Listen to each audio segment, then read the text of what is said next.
Bonsoir, Dr Zakir Naik. J'ai une question pour vous avec tout le respect que j'ai pour l'islam. Vous avez dit que l'adoration des idoles, le shirk, est le plus grand péché en islam et qu'Allah ne pardonne pas un idolâtre pour cela. Mais qu'en est-il des personnes qui sont nées dans des familles non musulmanes? Par exemple, en Inde, la plupart de la population est hindoue et toute leur vie, ils n'ont peut-être pas été exposés à l'islam ou à quelqu'un qui aurait pu les éduquer à ce sujet. Quelle est la faute de ces personnes? N'atteindront-elles jamais le paradis? Allah ne leur permettra-t-il jamais d'entrer au paradis? Quelle est leur faute si elles croient ce qu'on leur a enseigné depuis le jour de leur naissance? Allah n'a-t-il pas de miséricorde pour elles? Merci pour votre future réponse. La sœur a posé une très bonne question. La question est très logique. Que faire des humains qui sont nés dans des familles non musulmanes et dont les parents pratiquent l'adoration des idoles? Qui est à blâmer? Comment Allah peut-il les punir? C'est une très bonne question. C'est pourquoi notre bien-aimé prophète Muhammad, paix soit sur lui, a dit que chaque enfant naît sur la fitra, la nature innée. Chaque enfant naît musulman, que ce soit dans une famille juive, chrétienne, hindoue ou musulmane. Un musulman, comme je l'ai dit plus tôt, par définition, est une personne qui soumet sa volonté à Dieu Tout-Puissant. Donc chaque enfant, lorsqu'il naît, soumet sa volonté à Dieu Tout-Puissant. Plus tard, il est influencé par ses aînés, par ses parents, par ses enseignants, et peut alors commencer à adorer des idoles, à adorer le feu, et peut prendre le mauvais chemin.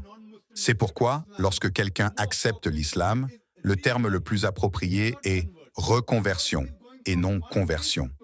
Conversion signifie passer d'une foi à une autre. Reconversion signifie qu'une personne était dans la bonne foi, est allée vers une mauvaise foi et est revenue à la bonne foi. Donc, le terme le plus approprié, sœur, est reconversion. Pour répondre à votre question, comment Allah peut-il tenir responsable une personne née dans une famille non musulmane? C'est pourquoi, si un enfant naît dans une famille non musulmane, s'il meurt avant d'atteindre la maturité, la puberté, il ira au paradis, Inch'Allah. Pourquoi? Parce que chaque enfant qui soumet sa volonté à Dieu Tout-Puissant est musulman. Il peut avoir un nom hindou ou chrétien, John, Ramu. Cela ne fait aucune différence. Tant qu'il est enfant, s'il meurt en tant qu'enfant, il ira au paradis, Inch'Allah, qu'il soit né dans une famille musulmane ou non musulmane. Plus tard, lorsqu'un enfant grandit et devient adulte, en arabe, mukallaf, c'est alors sa responsabilité de choisir ce qu'il fait. C'est pourquoi, si un enfant commet un crime, la Cour de justice est indulgente. Mais lorsqu'il devient adulte, il ne peut pas dire que c'est à cause de son père, car il lui a appris à voler, donc il vole. Si un enfant grandit et qu'à l'âge de 22 ans, la police l'attrape en train de voler, il ne peut pas dire « mon père m'a appris à voler, donc je vole ». Le juge le laissera-t-il partir? Si c'est un enfant de 5 ans, le juge peut dire « d'accord, c'est un enfant, il n'a pas atteint la maturité ». Mais une fois adulte, s'il dit au juge « je vole parce que mon père m'a appris à voler », il ne sera pas excusé. Chacun est responsable de ses propres actes. Une fois qu'une personne devient adulte, il est de son devoir de trouver la vérité. Il est de notre devoir, à nous musulmans, de transmettre le message aux non-musulmans. Mais qu'une personne reçoive le message ou non, si un être humain est laissé libre seul, sans avoir été altéré par une civilisation. Exemple, il y avait 2 tribus qui n'avaient pas été en contact avec la civilisation moderne jusqu'en 1950. Une tribu était la tribu Kapauku et l'autre était les aborigènes australiens. Ces 2 tribus n'avaient pas été en contact avec la civilisation moderne jusqu'en 1950.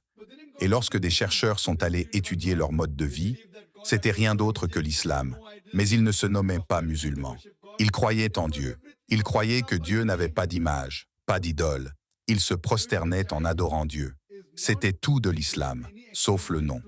Donc, si un enfant n'est soumis à aucune influence extérieure, il soumet sa volonté à Dieu Tout-Puissant et reste sur cette voie.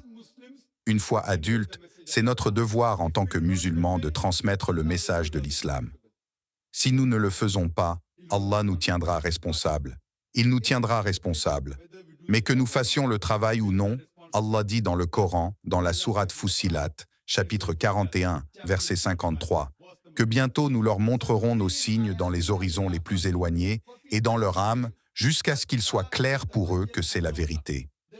Allah a pris sur lui de transmettre directement ce message à chaque être humain.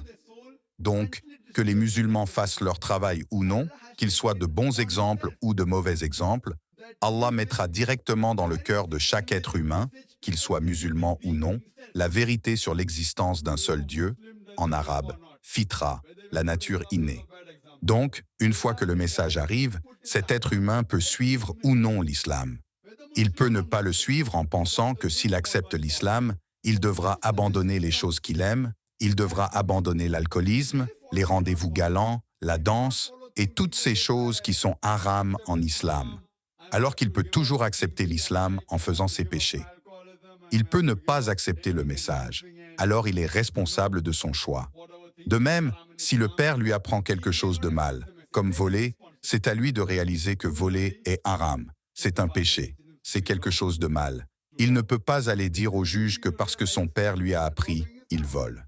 De même ici, lorsque Allah met directement le message dans le cœur de chaque être humain sur la vérité, haq en arabe, sur l'unicité de Dieu et que l'adoration des idoles est interdite, oui, si l'individu persiste, il ou elle en est responsable.